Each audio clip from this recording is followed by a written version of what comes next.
Hello horror addicts, कैसे हैं आप सब। आज मैं फिर से हाजिर हूँ एक नई कहानी के साथ। एंजॉय। वीर की चीख सुन तानिया का कलेजा उछलकर उसके मुंह को आ गया। तानिया भागते हुए वीर के पास पहुंची। वीर, वीर, क्या हुआ? क्या हुआ तुम्हें? कुछ नहीं, काली बिल्ली थी, उसने 32 दांत बाहर निकालते हुए कहा। तानिया का दिल अब भी तेजी से धड़क रहा था। उसने हाथ में थामा टॉर्च हवा में लहराया तो वीर ने बचने के लिए दोनों हाथ सामने को कर लिए। तभी एक धीमी सी आवाज़ सुनाई दी, जैसे कोई गुनगुना रहा हो। हैरानी में दोनों ने टॉर्च की रोशनी एक दूसरे की तरफ कर दी। आवाज़ कमरे के दूसरे छोर से आ रही थी। तानिया ने टॉर्च उस तरफ घुमाई, वीर ने भी कैमरा उस दिशा में घुमाया। इंफ्रारेड लाइट में एक काली आकृति उनके सामने आई। एक औरत जिसके लंबे काले बाल उसके चेहरे को ढके हुए थे, पालने के साथ खड़ी उसमें देख रही थी। उसका गुनगुनाना अब और भी साफ सुनाई देने लगा, एक दर्दनाक, विचलित कर देने वाली धुन। तानिया के हाथ से टॉर्च छूट गई। वीर के चेहरे पर भी डर साफ झलक रहा था। उसका हाथ कांप रहा था, जिससे कैमरा भी हिल रहा था। तभी उस औरत ने अपना सिर उठाया। उसकी आंखें पूरी काली थी, उनमें कोई सफ़ेदी नहीं थी। उसके चेहरे का चमड़ा उसकी हड्डियों से चिपका हुआ था। अगले ही पल एक छोटे बच्चे की चीख मारकर रोने की आवाज़ आई, वो भी बहुत पास से। तानिया ने कसकर वीर की बाह थाम ली। वीर ने कैमरा और टॉर्च आवाज़ की तरफ घुमाया तो बेड पर एक नवजात बच्चा बैठा रो रहा था। तानिया और वीर को लगा बच्चा उस औरत को देखकर रो रहा है। वो उसकी तरफ बढ़े। जब उन्होंने बच्चे को सामने से देखा तो उनका दिल दहल गया। बच्चे की भी आंखें पूरी काली और चेहरे के नाम पर सिर्फ नसों का जाल था। काली औरत अब अपनी जगह से हिली और धीमी लेकिन भयानक चाल में तानिया और वीर की ओर बढ़ने लगी। वे लोग भागना चाहते थे, लेकिन जैसे उनके पैर जम गए थे। काली औरत की चीख अब उनके कानों में गूंज रही थी, एक दर्दनाक, हड्डियां तक को हिला देने वाली चीख।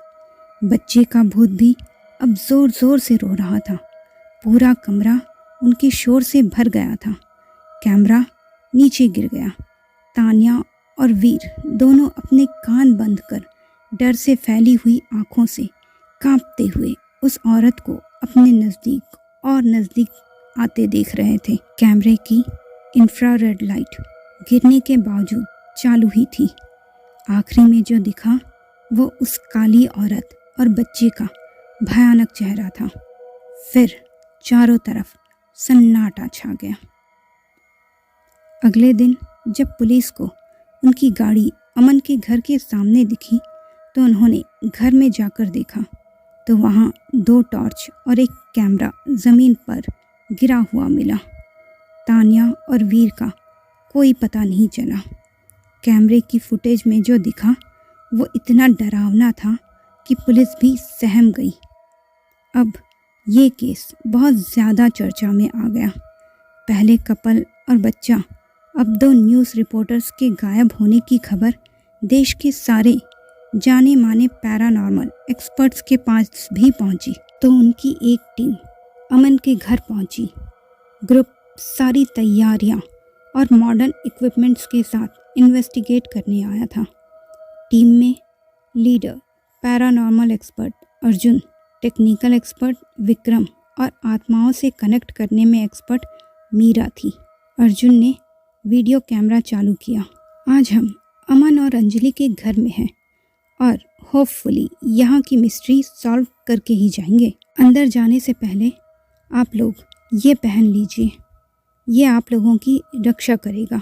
मीरा ने 2 ताबीज़ उन दोनों की तरफ बढ़ाते हुए कहा। घर के अंदर का वातावरण ठंडा और बोझिल था। हवा में एक अजीब सी बदबू थी, जैसे सड़ी हुई मिट्टी और पुराने कपड़ों की मिली जुली गंध। विक्रम का ईएमएफ मीटर तुरंत ही लाल हो गया। सुई बेतहाशा हिल रही थी। वे लोग ड्राइंग रूम में थे। अचानक एक धीमी आवाज़, जैसे कोई दीवार पर नाखूनों से घिस रहा हो। तीनों ने एक दूसरे को देखा। वे लोग जैसे ही आगे बढ़े तो उन्हें अपने पीछे से किसी के भागने की आहट हुई। तीनों ने एक साथ पलट कर देखा, पर वहाँ कोई नहीं था। वे लोग अमन और अंजलि के कमरे के बाहर खड़े थे कि ईएमएफ रीडर की सुई तो मानो बाहर ही आ जाए, इतनी तेज़ी से हिल रही थी। अर्जुन ने दरवाज़ा खोला। उसके पीछे मीरा और विक्रम भी कमरे में दाखिल हुए। मीरा, जो स्पिरिचुअल मीडियम थी, को कुछ एहसास हुआ। यहाँ बहुत सारी आत्माएं हैं, उसने हल्के से कहा। उसने तुरंत आंखें बंद कर ली और हाथ जोड़कर कुछ बुदबुदाने लगी। विक्रम ने अपना इंफ्रारेड कैमरा निकाल लिया। स्क्रीन पर धुंधली सी आकृतियाँ उभरने लगी। अर्जुन और विक्रम ने 2 आकृतियाँ देखी। फिर जब कैमरा कमरे की दूसरी तरफ को घुमाया तो वहाँ उन्हें 2 और आकृतियाँ दिखी। ये अमन, अंजलि, तान्या और वीर की आत्माएं हैं और ये सब बहुत डरी हुई हैं और किसी ने यहाँ इन सबको बांध कर रखा हुआ है। आंखें खोलकर मीरा ने बताया, चलो दूसरे कमरे में चलते हैं। अर्जुन ने आसपास देखते हुए कहा। उस कमरे में पहुँचते ही मीरा का चेहरा पीला पड़ गया। मुझे यहाँ बहुत ज़्यादा नेगेटिव एनर्जीज महसूस हो रही हैं, उसने कांपते हुए कहा। तो विक्रम और अर्जुन ने इंफ्रारेड कैमरा के स्क्रीन पर नज़र डाली। वहाँ एक धुंधली सी आकृति दिखाई दी, एक औरत की, जो कमरे के कोने में खड़ी थी। उसका चेहरा बालों से ढका हुआ था। एकदम से उसका सर तेज़ी से ऊपर उठा। उसका चेहरा भयानक था। उसकी आंखें नहीं थीं, बल्कि काले गहरे गड्ढे थे और मुंह में से कीड़े बाहर गिर रहे थे। हे भगवान, ये क्या है? विक्रम चीख पड़ा और कैमरा उसके हाथ से छूट गया। एक भारी बुक शेल्फ अपने आप गिर गया। किताबों का ढेर चारों तरफ बिखर गया। तीनों डर से कांप रहे थे। तभी एक बच्चे के रोने की आवाज़ आई, जैसे कहीं नज़दीक से आ रही हो। देखा तो पालने में वही बच्चा, कोलतार सी आंखें और नसों का जाल चेहरे पर लिए रो रहा था। मीरा ने एक मोमबत्ती जलाई और एक मंत्र पढ़ना शुरू कर दिया। जैसे ही उसने मंत्र पूरा किया, कमरे का तापमान अचानक गिर गया। हिमालय जैसी ठंड हो गई और हवा के झोंके से मोमबत्ती भी बुझ गई। कमरा अंधेरे में डूब गया। अर्जुन और विक्रम दोनों ही चीख पड़े। डर से उनके रोंगटे खड़े हो गए थे।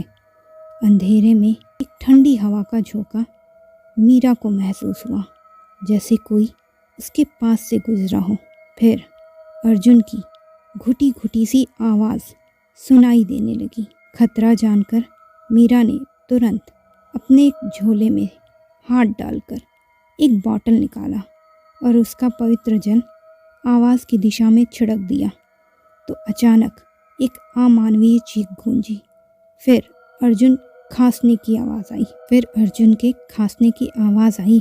अर्जुन, आप ठीक हो? मीरा ने पूछा। हाँ, मैं ठीक हूँ। उसने मेरा गला पकड़ लिया था, पर आपका ताबीज़ कहाँ है? पता नहीं कहाँ गिर गया, अर्जुन ने टटोलते हुए जवाब दिया।